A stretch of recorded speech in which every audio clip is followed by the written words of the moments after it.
Olá, muito boa noite a todos e todas. Sejam muito bem-vindos. Quem está chegando, aqueles que irão assistir depois esse vídeo. Muito obrigado pela participação de vocês, pelo apoio de sempre. Vamos chegando para mais uma conversa essencial. Então, gostaria de mais uma vez desejar uma boa noite.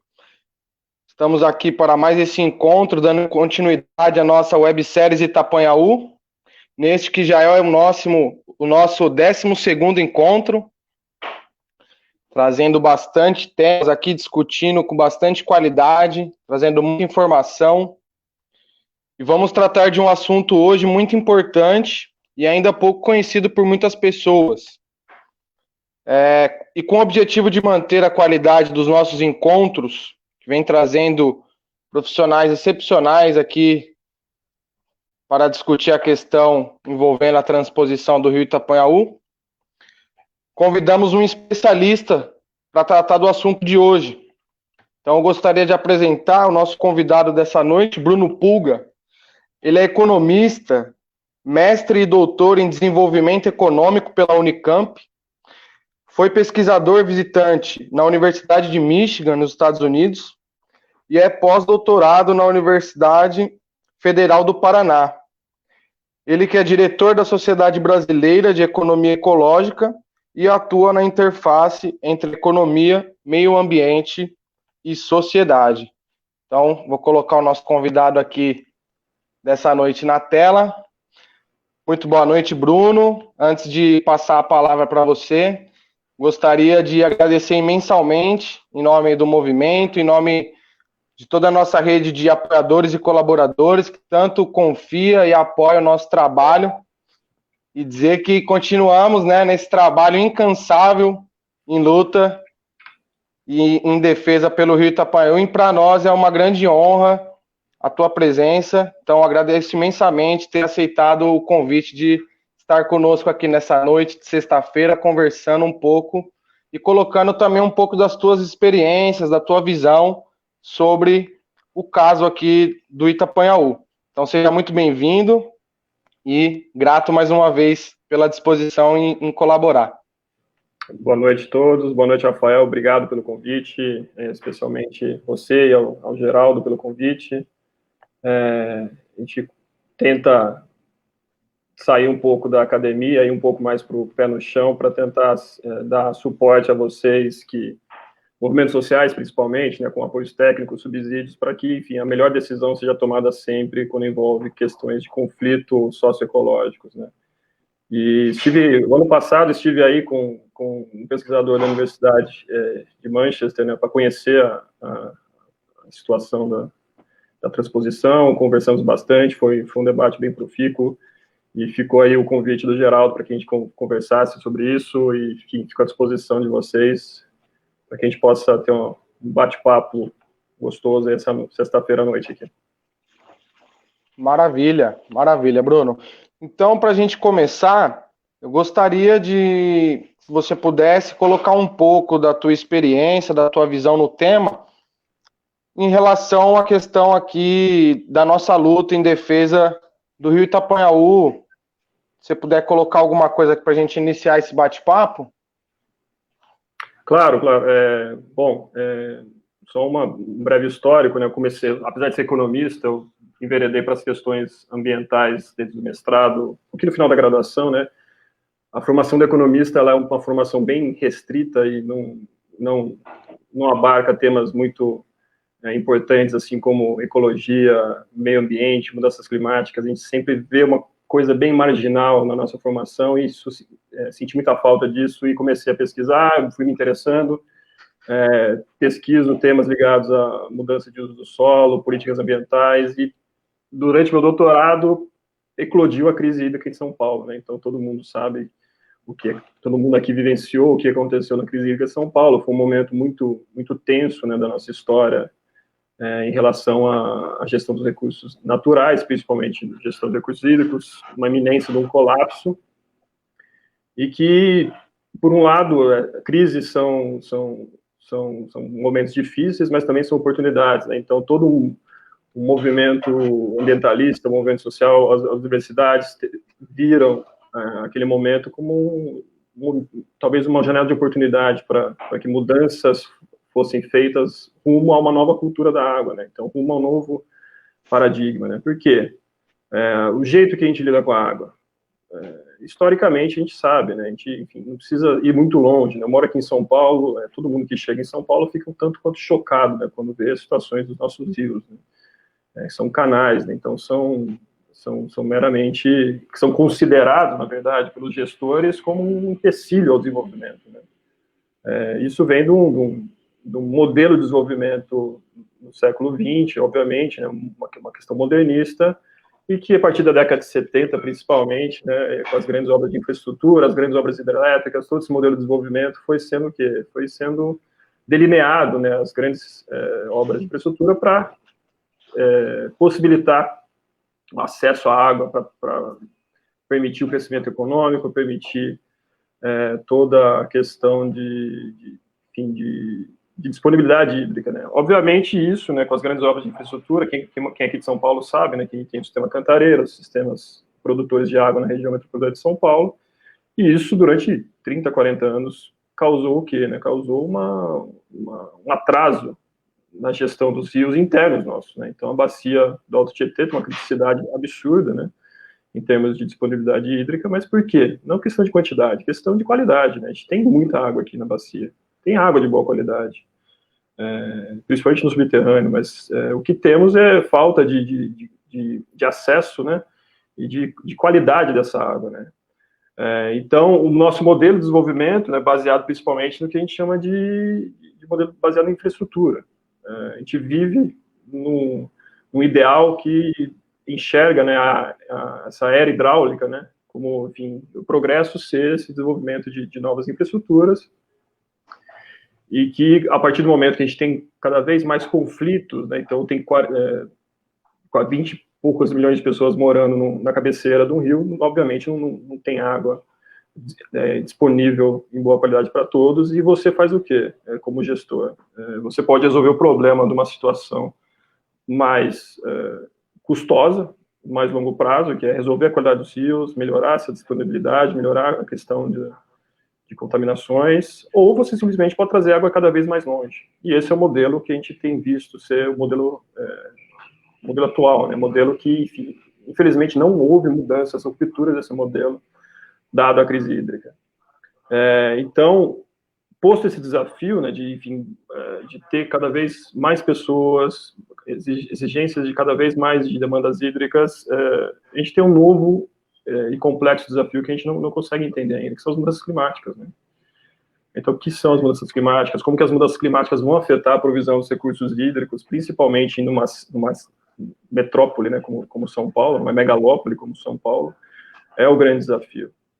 E a resposta à crise hídrica, a gente sabe o que aconteceu, né? A gente perdeu, talvez, uma janela de oportunidade para avançar uma agenda mais holística, mais ecológica, e simplesmente se reforçou esse modelo de construção de infraestrutura para a resolução de problemas. Não estou falando que é um modelo que não funciona, mas é um modelo que é o preferido, vamos dizer assim, pelos gestores, dado as soluções de curto prazo, né?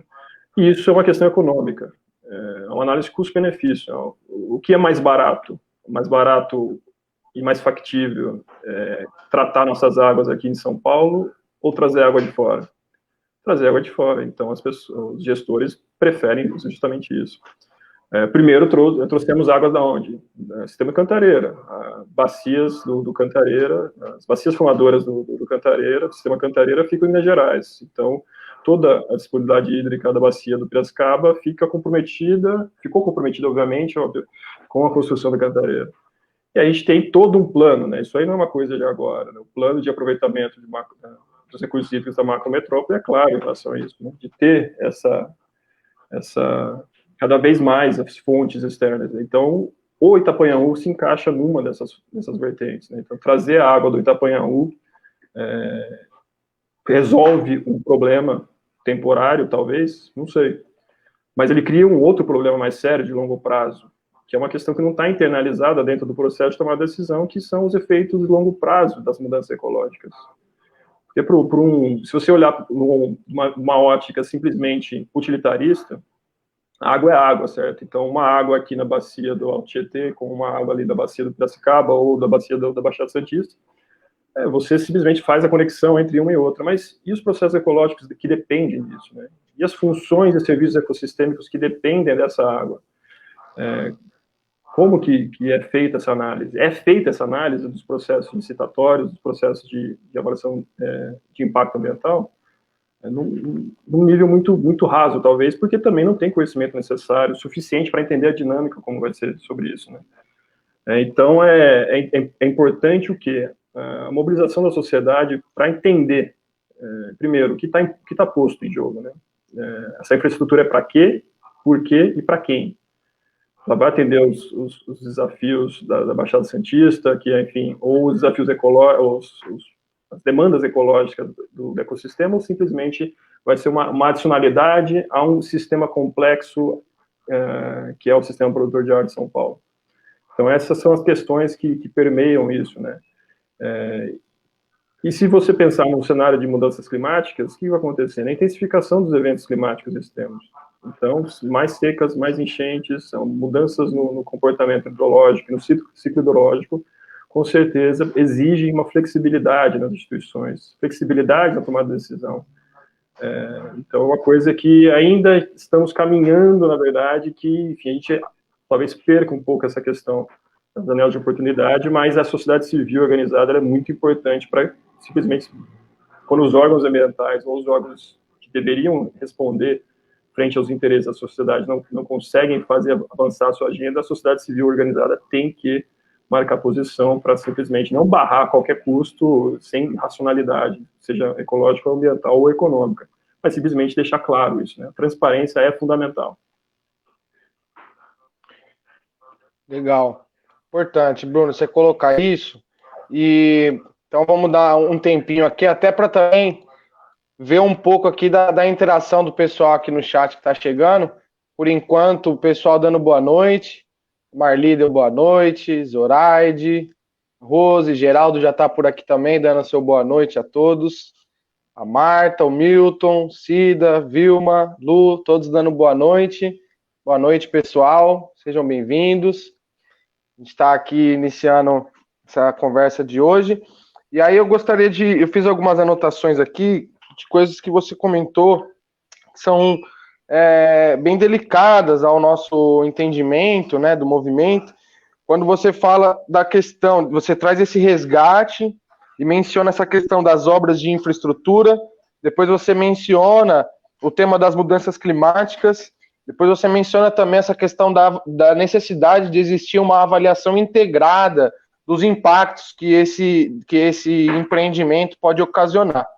E aí é algo que o movimento vem questionando e falando bastante, é que o licenciamento ambiental da obra de transposição do rio Itapanhaú e diversos outros estudos dessas obras atuais, eles não sobreviveriam sobre uma revisão ao olhar das mudanças climáticas, né?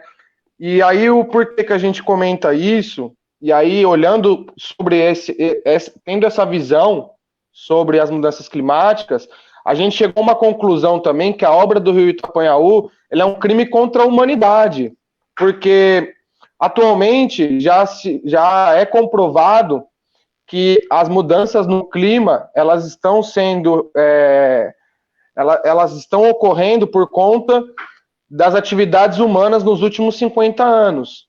E mesmo assim a gente continua insistindo em fazer as mesmas coisas que a gente fez no passado, né? E isso é muito complicado, porque hoje se sabe, vamos falar sobre um dos principais impactos que a gente imagina que vai ocorrer caso essa obra aconteça, que é os impactos nos manguezais. E hoje já se sabe, né, que o manguezal ele é um dos nossos principais aliados, né, no combate das mudanças climáticas, né?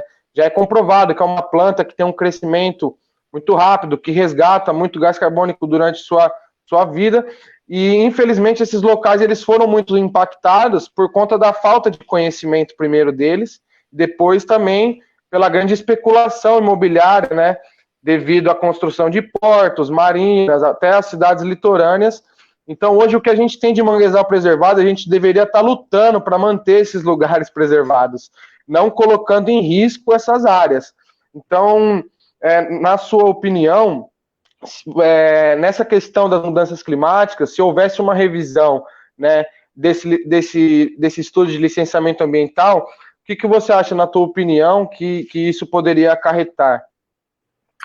Olha, eu não sou especialista, vamos dizer assim, em termos ecológicos, né? Então, eu principalmente focaria na questão o que diz a ciência em relação a isso. Então, a gente tem estudos aqui, XYZ, que dizem que os manguezais, as zonas estuárias, têm um papel fundamental numa série de outros equilíbrios ecológicos. Mudanças climáticas, principalmente com o aquecimento do mar, né, da temperatura da água do mar, pode ocasionar o quê, na verdade? É uma questão de mudanças nesses equilíbrios que são equilíbrios que a gente não conhece, os limiares, né? Então, é uma questão de resiliência. Você não sabe o quanto você pode chegar, até que ponto você pode chegar de alteração num ecossistema para não causar a ruptura desse ecossistema. Os ecólogos fazem isso há anos, há décadas, na verdade, né? E não se tem uma ciência, estudos comprovadamente falando, há um limiar, né, que a gente chama de threshold, há um limiar ecológico, e se a gente ultrapassar esse limiar, a gente tem implicações sérias. Então, o primeiro princípio, na verdade, que olhando qualquer estudo de impacto ambiental, o primeiro princípio norteador dessas atividades tem que ser o princípio da precaução, que está na Constituição Federal também.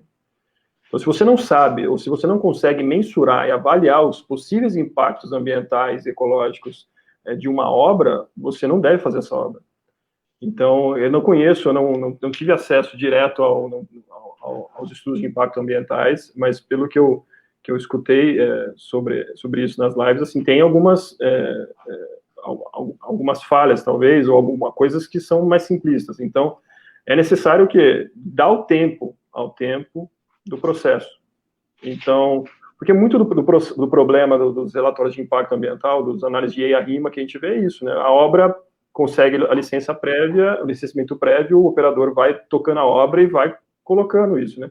Quando foi ver, a obra já foi feita, né? Então, e isso ainda mais em lugares que não envolvam mais de um estado, né? Então, se você tem uma questão federativa, ainda tem, enfim, uma coisa, a gente viu isso na crise hídrica, né? Transposição. Então, né, você tem uma agência federal, você tem uns controles mais restritos, mas se você não tem esse nível de conhecimento, então por que seguir? Porque não dá um tempo para que se construa um conceito maior, ou, enfim, que se valore de forma adequada esses serviços ecossistêmicos gerados que podem ser prejudicados. Então, o que a gente está fazendo, na verdade, é uma troca, na verdade. Uma troca em termos de vamos solucionar um problema no curto prazo, e a gente posterga, na verdade, os malefícios e os possíveis impactos para o médio e longo prazo. Isso é interessante porque essas obras de infraestrutura geralmente seguem um padrão, né? As populações locais geralmente não são beneficiadas, na verdade, das obras. As populações ribeirinhas e que vivem, os pescadores, diretamente dependem do recurso, que são os mais impactados, não são beneficiados direto. A gente vê isso na Amazônia claramente. Então, as obras na Amazônia, como hidrelétricas, né? Eu estou fazendo um estudo agora com o pessoal da International Rivers no Tapajós, 43 usinas hidrelétricas planejadas no Bacio do Tapajós. Para quê? Para quem? Por quê? Essa infraestrutura gigantesca, essa série de infraestrutura. A ferrovia que vai ligar Sinop a Ituituba, no Pará, a Ferrogrão, para escoamento de soja, impactando diretamente 43 unidades de conservação. Então, qual o sentido disso em termos de se você não consegue entender, na verdade, a dinâmica ecológica do lugar, em lugares tão sensíveis, falando em termos ecossistêmicos, né? Zonas estuárias, áreas de manguezais são áreas muito sensíveis, né, pelo que o pouco conhecimento que eu tenho.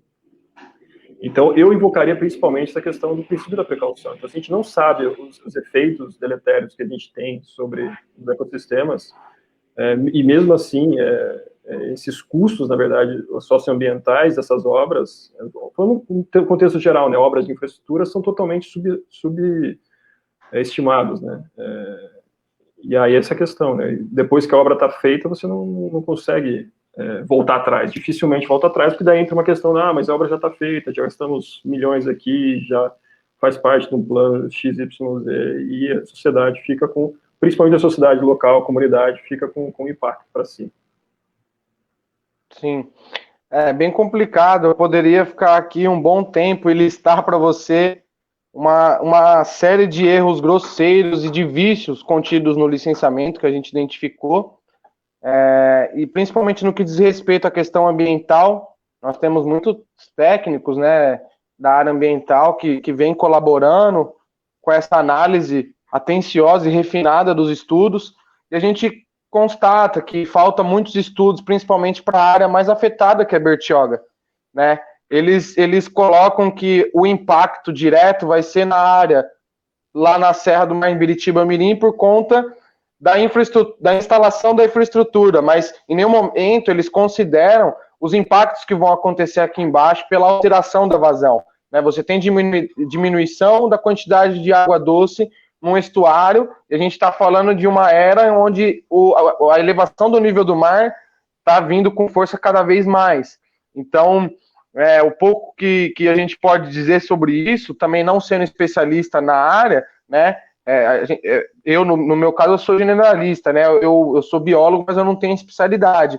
Posso dizer que esses locais, eles possuem organismos totalmente sensíveis, tem uma fisiologia muito sensível a qualquer alteração, e isso é de conhecimento, qualquer coisa na natureza tem isso, mas a questão do manguezal ela é muito delicada, né, porque tem essa influência marinha, todas essas influências, né, que ocorrem nesse ecossistema, e para nós muito nos preocupa. E aí eu tenho uma pergunta aqui do Geraldo, que ele deixou aqui no chat, que ele fala o seguinte: Bruno, sabemos que os processos legais não acompanham o clima, porém muitos dos prognósticos relativos às mudanças climáticas têm se antecipado. Neste panorama, você acredita que a ciência vire lei na velocidade dos processos que estamos vivendo? Pelo princípio da precaução, podemos questionar a influência das mudanças climáticas sobre a transposição? Olha, eu acho que assim, a legislação, ela sempre é uma coisa que corre atrás da sociedade, né? Então, você ou gera uma lei para disciplinar, no Brasil, né? Você gera um ordenamento jurídico para disciplinar alguma questão, ou simplesmente tem muitas leis que a gente faz o que a gente quer que seja feito, né? O que desejamos como sociedade, né? E o que a gente tem visto, principalmente em exemplos internacionais ligados a mudanças climáticas, é que a legislação, ela tem que ser uma coisa flexível. Ela tem que dar suporte a isso na forma de regulações, né? Então, as mudanças climáticas vão exigir, na verdade, que a gente lide com esses novos padrões climáticos, por exemplo, de uma forma totalmente diferente. Então, talvez o passado, na verdade, talvez não, com certeza, o passado não vai ser mais um bom guia para o futuro. Então, a gente tem que ter mecanismos flexíveis de tomada de decisão para que deem suporte a essas alterações na gestão dos recursos naturais, focando principalmente na água, né? Então, se a gente tem padrões muito restritos de quantidade, de garantias, tal, pode ser que não sejam observados no futuro. Em termos do princípio da precaução, eu acho que, assim, como o princípio, ele é um princípio norteador da Constituição Federal, principalmente no capítulo do meio ambiente, ele devia ser invocado, principalmente nas ações civis públicas que o Ministério Público faz, e eles fazem isso, na verdade, né? Eles invocam esse princípio, né? Mas, quando chega, por exemplo, na questão da judicialização, a gente vê muito isso, né? O juiz vai escutar principalmente o órgão técnico do Estado, né? O que o órgão técnico do Estado vai falar quando chegar na Câmara do Juiz? Que as obras não vão afetar de forma significativa a provisão de serviços ecossistêmicos e que já estudaram a dinâmica XYZ sobre isso, fizeram uma modelagem e que tudo indica que os estudos são corretos. Então, é difícil, até na questão não sou especialista, mas na questão jurídica, legal, eu acho que, assim, a gente teria que dentro do arcabouço, vamos dizer aqui, da governança, que a gente fala, governança, ela envolve também a legislação, normas, mas também as instituições que a gente lida, né? Como a gente enxerga a questão da cultura da água, para que isso seja, de fato, evidenciado, né? Um exemplo, eu estou analisando agora os planos de bacia do Comitê de Piracicaba, na Capivari de Jundiaí, o PCJ, né? E, apesar de ter sofrido imensamente com a questão da crise hídrica e ser talvez não um reflexo, mas pode ser uma experiência que vai se repetir no futuro frente às mudanças climáticas, se considera como um evento raro, entendeu? Um evento que dificilmente vai ser repetido. Então, a tecnicidade da burocracia pensa exatamente isso, né? Quando você tem todos os processos dominados pela engenharia, eles querem o quê? Previsibilidade na tomada de decisão. Então, pega a distribuição da probabilidade de ocorrer aquilo de novo e fala, isso aqui é altamente improvável acontecer. E não tem como a gente prever o futuro, obviamente, mas tudo leva a crer que os padrões climáticos passados não vão se repetir no futuro ou vão ser cada vez mais o quê? Mais eventos extremos, mais eventos de seca, mais eventos de cheia, então o padrão vai ser alterado, e isso altera significativamente. Ter mecanismos legais para que isso seja, de fato, internalizado dentro das tomadas de decisões, é uma coisa que ainda a gente está engatinhando. O Estado de São Paulo tem uma política estadual de mudanças climáticas, e ela é muito incipiente, ela define vários princípios interessantes, e algumas políticas são elencadas com ela, mas você não vê, de fato, uma mudança significativa em termos de investimento, porque necessita, principalmente o gestor, necessita de investimento agora, não para se precaver para um evento e pode não ocorrer, na mentalidade tecnocrata, vamos dizer assim. Bacana. Isso que você comentou agora, de prever, né, esses efeitos, me lembrou de uma conversa com uma colega nossa, também apoiadora do movimento, que ela é pesquisadora, né, e tem contato com o pessoal da Califórnia. Eles têm feito alguns estudos comparando, né, a situação do estresse hídrico que eles sofrem lá com a questão daqui da Grande São Paulo, né, e fazendo meio que uma previsão de algo nesse sentido, que, segundo eles, do jeito que a gente tem, a nossa relação com os recursos hídricos hoje, ela pode ocasionar futuramente, não muito distante, um estresse hídrico nesse sentido, porque a gente realmente não tem uma gestão adequada, né, dos recursos hídricos, e a gente vê isso através dos números da própria Sabesp, onde quase 40% é perdido, né, por falta das manutenções na sua própria rede de abastecimento e de distribuição. Então é bem complicado, né? Se hoje a gente tem exemplos para não seguir, seria isso que a gente deveria estar fazendo, né? Investimento para que não aconteça isso. Então, algo que eu queria até colocar aqui e pedir uma contribuição tua, é que muito se fala na questão da preservação, no sentido dela garantir, né, recursos para nós atualmente e futuramente. Então, não só na questão da água, mas um ar de qualidade, né, e todos os outros serviços ecossistêmicos que vêm também na esteira da preservação.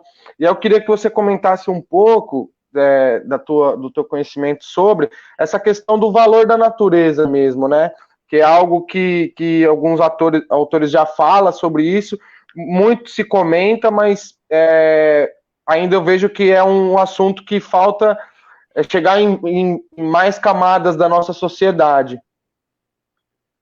Isso é uma coisa que, principalmente os economistas ligados à área do meio ambiente, têm tentado fazer nos últimos 20 anos, né? O primeiro artigo grande, né, estudo grande, que tentou valorar, né, como a gente chama, a provisão de serviços ecossistêmicos mundiais foi em 97, né, nos Estados Unidos, e de lá para cá, enfim, toda uma série de políticas e instrumentos têm sido criados para que a gente mostre o quê? A relação, principalmente, muito complexa entre a provisão desses serviços ecossistêmicos, a manutenção e todos os serviços que eles geram para a sociedade, muitas vezes sem que a sociedade valore esses serviços de forma adequada. Então, a regulação climática, a filtragem de água no solo, regulação do ciclo hidrológico, depuração, habitat, biodiversidade, todos esses serviços ecossistêmicos têm um valor. A gente não mensura isso em termos monetários, mas a gente faz o quê? A gente não faz isso como indicativo daquilo lá, o preço daquilo lá, né? Obviamente você não vai chegar no mercado e falar 1 bilhão de floresta amazônica, isso não existe, né? Não são insubstituíveis, vamos dizer assim. Mas ele simplesmente funciona como uma métrica para as pessoas entenderem. Quando se fala em dinheiro, se fala, ó, esse serviço aqui, se não fosse prestado pela natureza, custaria X bilhões, trilhões de dólares por ano, as pessoas começam a entender a teia complexa de relações que a natureza dá de graça para a gente, né? Então, todo serviço ecossistêmico é um serviço prestado pela natureza, pelos ecossistemas, para o bem-estar humano, para o bem-estar humano. Então, nos últimos 20 anos, a gente tem visto muito isso, essas iniciativas de valoração de serviços ecossistêmicos, e principalmente políticas voltadas para incentivar as pessoas a preservarem isso de forma adequada. Porque, se você pensa no lado do desmatamento, o desmatamento, antes de tudo, ele é uma decisão econômica, certo? As pessoas desmatam, não porque ela, obviamente, alguns sim, mas não porque ela tem raiva da floresta, mas porque elas valorizam aquilo de uma outra forma. Então, elas, vou colocar um gado aqui, um soja, porque vai me dar mais dinheiro. A questão que a gente tenta trabalhar é que a floresta, ou os ecossistemas, eles têm valores que podem não ser valorados de forma adequada, mas eles têm valor. E esse valor, em muitos casos, na maioria dos casos, supera em escalas gigantescas aquele custo de oportunidade que você vai extrair de uma outra atividade. Então, são escolhas que a gente faz como sociedade. Você vai, por exemplo, vai tirar uma área de ecossistema florestal para fazer um empreendimento, tá? Você deixou de colher todos aqueles benefícios, não só agora, dos ecossistemas, mas no longo prazo. Então, além da questão de valoração, vamos dizer assim, a gente tem uma questão intergeracional, a questão de sustentabilidade, desenvolvimento sustentável. Você tem um compromisso intergeracional com as gerações futuras. Quem disse que o melhor a se fazer é derrubar a floresta amazônica ou fazer essas obras de infraestrutura? Será que a gente tem a questão ética, vamos dizer assim? A gente pode falar em nome das gerações futuras? Que país, que planeta que a gente vai deixar para as gerações futuras? E como eles vão nos olhar frente às decisões que a gente toma agora? Para mim é uma questão muito central, que mundo a gente vai deixar. E os exercícios de valoração, quando a gente dá valor à natureza, ou algumas funções específicas, eles não têm esse objetivo de precificar a natureza, mas simplesmente como uma questão de conscientização. Não é uma questão de comodificação, vamos colocar isso aqui no mercado. Não, isso aí é irreal. Não deve ser isso. É uma questão mais de comunicação, de ganho de consciência da população para que se demonstre em termos monetários o quanto que aquilo gera de bem-estar para a gente. E são bens insubstituíveis na maioria dos casos. Não tem como você substituir, por exemplo, o serviço de polinização das abelhas nas plantações. Você é biólogo, você sabe disso. As abelhas provém um serviço totalmente gratuito para a gente, e se você não tiver abelha para polinizar a sua plantação, você vai ter que investir rios de dinheiro para fazer essa polinização, para ter esse mínimo de produtividade média. Então, enfim, são todas essas decisões, quando a gente olha pelo lado econômico, a gente tem que pensar no impacto disso. Ou seja, tem sempre um balanço, né, que o economista chama de trade-off, né? Ou seja, você está trocando uma coisa por outras, mas você tem que saber por que você está trocando.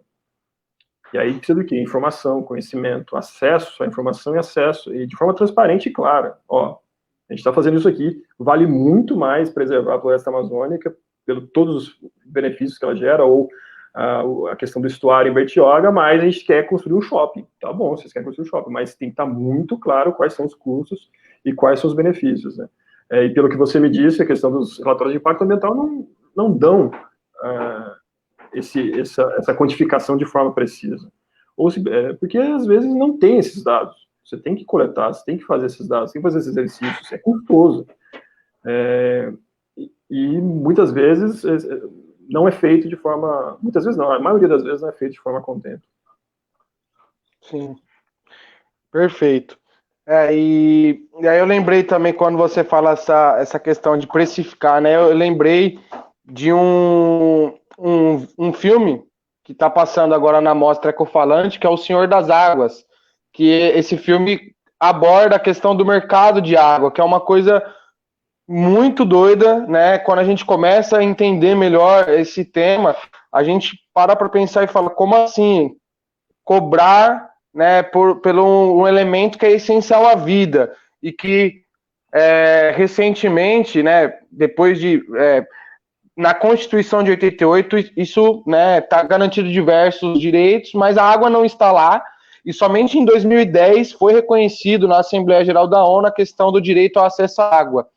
E aí, quando a gente começa a entender esse mercado de água que querem implementar no mundo, olhando a água como uma commodity, é muito complicado, porque aí quando a gente traz, por exemplo, aqui para o nosso caso, né, a gente começa a ver uma movimentação da Sabesp para querer privatizar o serviço, algo que já aconteceu em outros lugares do mundo, que deu super errado, que os serviços pioraram e as despesas aumentaram, né?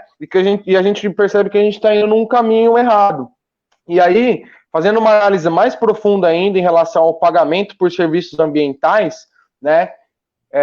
Segundo o artigo 47 da lei do SNUC, que implementa o Sistema Nacional de Unidades de Conservação, não sei se você tem conhecimento dessa questão, mas o artigo 47 fala que o órgão ou a empresa, pública ou privada, responsável pelo abastecimento de água ou que faça uso de recursos hídricos beneficiário da proteção proporcionada por uma unidade de conservação deve contribuir financeiramente para a proteção e implementação da unidade de acordo com o disposto em regulamentação específica.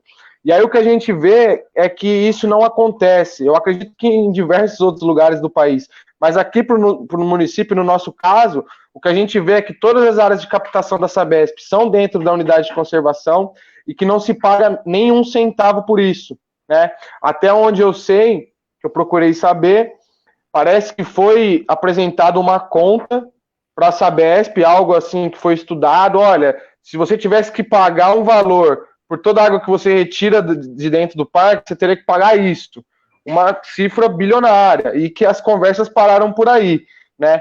E que aí eu questionei, eu falei, mas o que falta para que isso seja de fato implementado?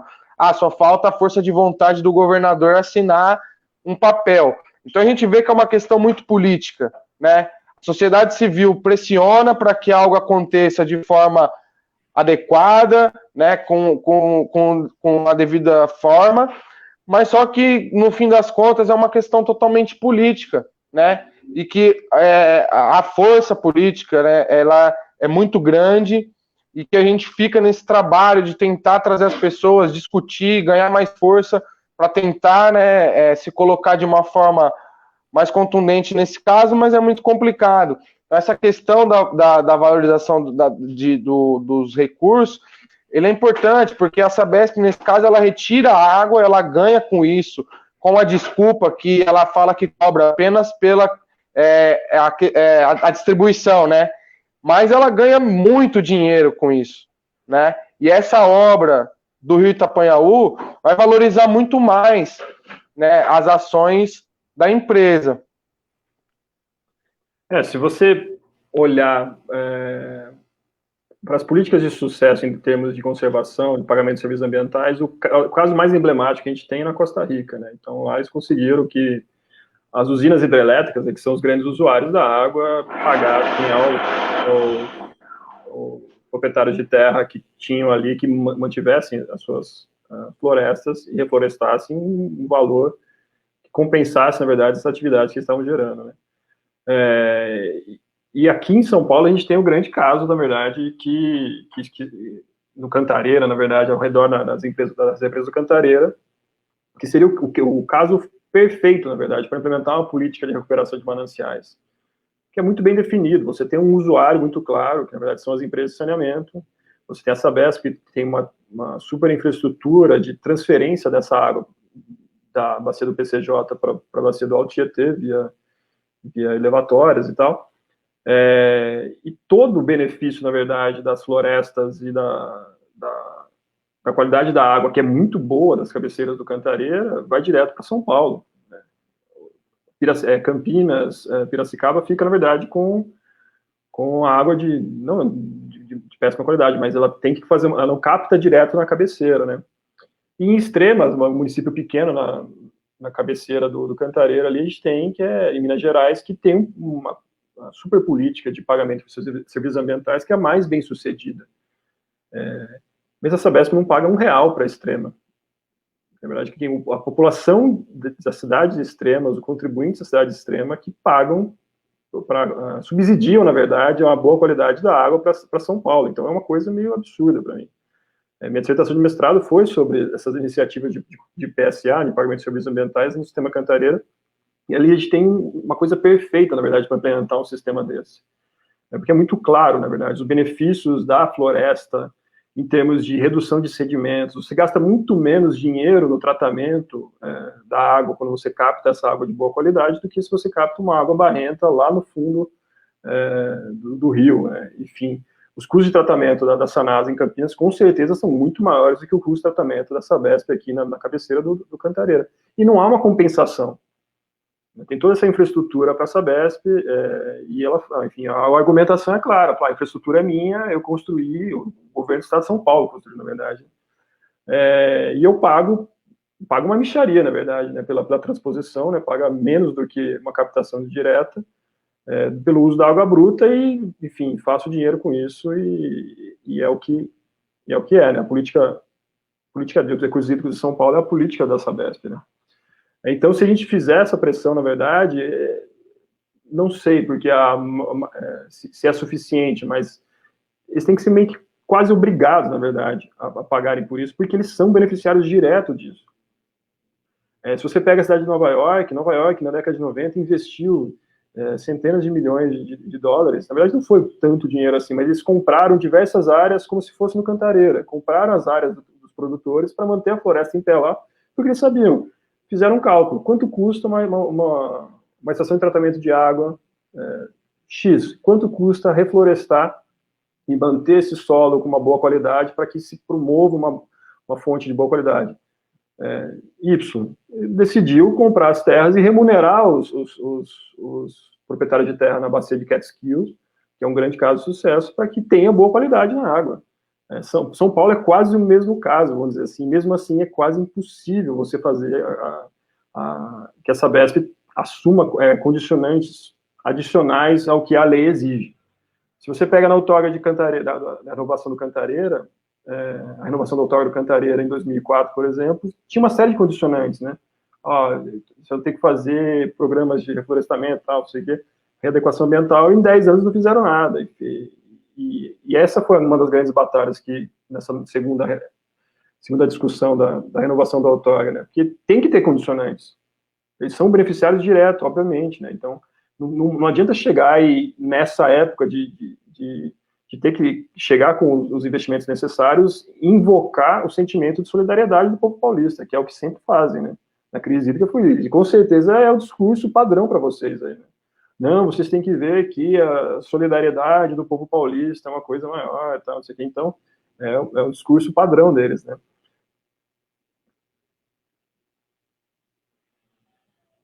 Tá mudo, Rafael.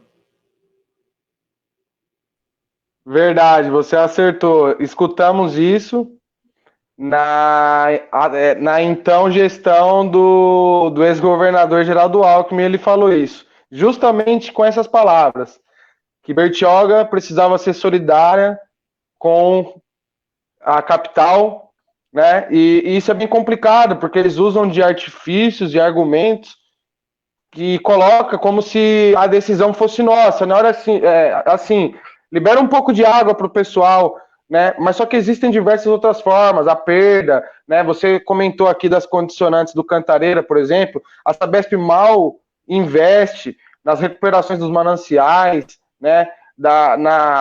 No plantio, na recuperação das matas ciliares, ou até em programas de reuso, de reutilização, né? Da água.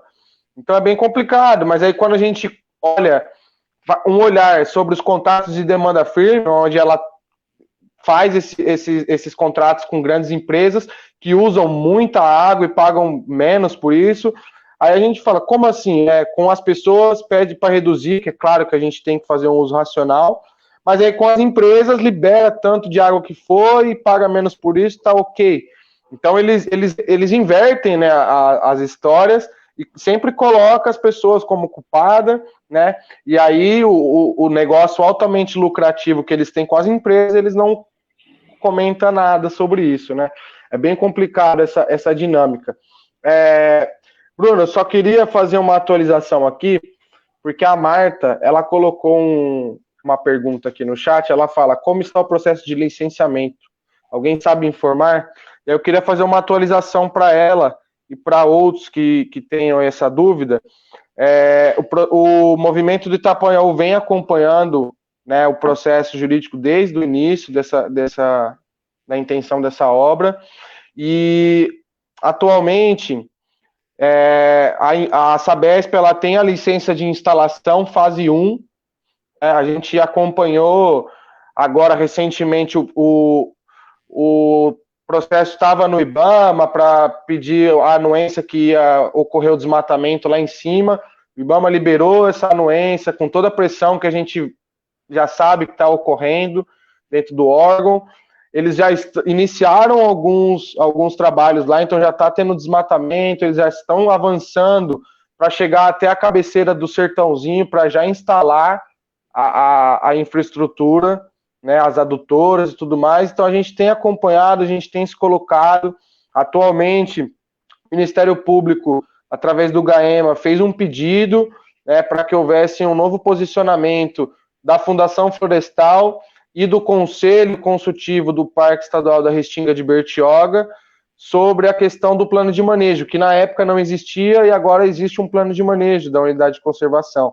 Então ela pede algumas considerações, tendo em vista que não existia esse documento na época, e também por conta da natureza desse documento, né?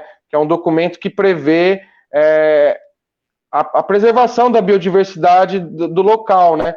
Então o movimento acabou de participar da construção de um documento que a gente vai dar divulgação nos próximos dias sobre essa questão do trabalho no Conselho do Parque.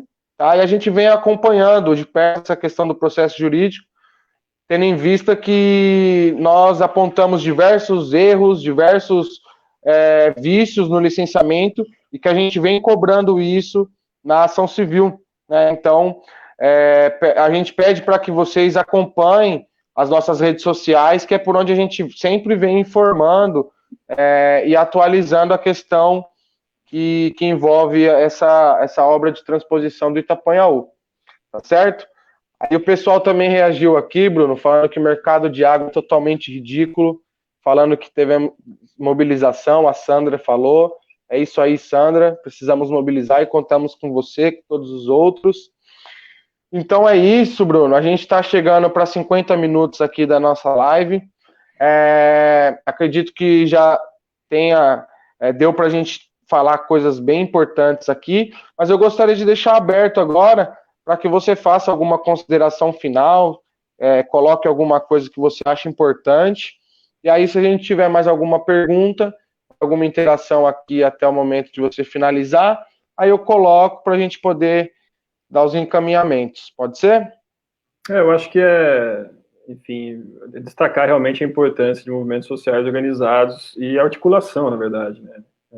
Para que, enfim, a gente tem as instâncias deliberativas, que são os comitês de bacia, né, que, enfim, tem um modelo muito, muito interessante, adequado à nossa realidade, mas que, enfim, a gente vê uma falta, às vezes, de participação da sociedade civil, ou quando participa, na verdade, não tem sua voz levada em consideração, né? Então, alguns comitês de bacia têm um vício, na verdade, na sua concepção, né, que o Ministério Público tem batido muito forte nisso, nessa questão de paridade entre os poderes, na verdade, e que na verdade, o parlamento, talvez o instrumento, a arena mais adequada, né, para que essas soluções sejam resolvidas, né. No entanto, a gente tem umas falhas meio institucionais que o modelo não previu. Nosso modelo, baseado principalmente na lei de 97 das águas, não previu essa questão de resoluções de conflitos entre bacias. Na verdade, isso o que está posto, isso para mim é claro. É um conflito entre bacia do Alto Tietê e a bacia da Baixada Santista, como teve um conflito entre o PCJ e a Alto Tietê, como teve um conflito também com a Paraíba do Sul, que envolveu um conflito federativo, né? Então, a gente não tem essas instâncias adequadas de resolução de conflitos, e eu digo mais, uma coisa antecedente, a gente não tem intercâmbio necessário entre as bacias, né? Então, a gente tem simplesmente arenas isoladas umas dos outros, com os seus problemas. Lógico, né, tem uma falta de infraestrutura básica de muitos dos comitês de bacia, mas as discussões, elas têm que acontecer dentro dos comitês de bacia, os comitês de bacia têm que se posicionar, têm que fazer esse intercâmbio, têm que dar voz aos movimentos sociais, e que levar isso aí nas instâncias superiores, né, para deixar clara a posição, né? Então, lógico, né, é um pouco frustrante, às vezes, você ver os comitês de bacia dominados, obviamente, pela tecnocracia, às vezes pelas agências estatais, mas que tem que, enfim, superar, talvez, esse modelo em prol de um modelo mais participativo, né? Que leve em consideração realmente as demandas da população local, e que não seja essa questão simplesmente de fechar os olhos, né? O Comitê do Alto Tietê simplesmente fecha os olhos frente a esses absurdos que acontecem, não absurdos, mas essas transferências e tal, e o que eles dizem em relação a isso, né? Como que se posicionam? Se posicionam contra ou a favor? Tem solidariedade entre os comitês de bacia em termos de conflito, ou quando é água pouca, primeiro meu pirão meu pirão primeiro, vamos dizer assim, né? Então, essas questões que o modelo nosso de recursos hídricos, na verdade, não dá instrumentos adequados para a resolução de conflitos. E uma coisa também que não se fala é a questão da transposição. Quem deve compensar quem? Há mecanismos de compensação? Como deve ser isso? Como reagir em caso de conflito? Porque aí gera uma questão de judicialização, né? O conflito federativo, no caso da crise hídrica com o Rio de Janeiro, foi resolvido no STF, no gabinete do ministro, entendeu? Então, e todo o processo de discussões que aconteceu no Comitê de Bacia, fica claro um pouco o seguinte, né? Vocês ficam fazendo as discussões aí por baixo, mas quando é realmente discussões estratégicas e decentes, a tomada de decisão é centralizada, né? Foi centralizada na figura do governador. Até quando vai ser isso? Será que esse modelo é participativo? Será que é sustentável? E volto a falar, será que ele é suficiente frente ao desafio das mudanças climáticas, que vão exigir essa descentralização da tomada de decisão? Ou será que, enfim, na próxima crise hídrica que a gente tiver, porque vai ter uma questão de tempo, na verdade, vai ser uma centralização cada vez mais absurda, uma tecnocracia isolada? Como que vai ser isso, né? São perguntas que a gente não tem resposta, mas a gente tem que fazer essas perguntas sempre, e principalmente nas instâncias deliberativas, que são os comitês de bacia. Perfeito. O Geraldo colocou aqui que, além da participação da sociedade, os comitês precisam de uma máquina do tempo para assimilar a crise climática. E realmente é uma questão bem delicada, e eu acho que o título dessa conversa dessa noite vem muito a calhar, porque eu acho que a governança da água é algo que tem que estar previsto aí, né? Essa questão que você falou de descentralizar as decisões, né? Então, incluir os movimentos, os coletivos que estão, né, discutindo esses temas, incluir as comunidades diretamente afetadas por esses problemas, né? Escutar essas pessoas que têm propriedade de causa e sair um pouco dessa discussão, né? Que fica ali usando termos técnicos, muito influenciada pela questão política, e a gente acaba deixando de lado a própria vida, né? A gente acaba não olhando para as pessoas, né? E de fato entendendo o problema delas, né? Eu acho que falta muita empatia também, né? Nesses espaços. Então, agradeço demais pelas suas colocações, muito pertinentes, fundamentais, esse tema, essa discussão, né? E se quiser colocar aqui fazer as suas considerações finais, eu agradeço.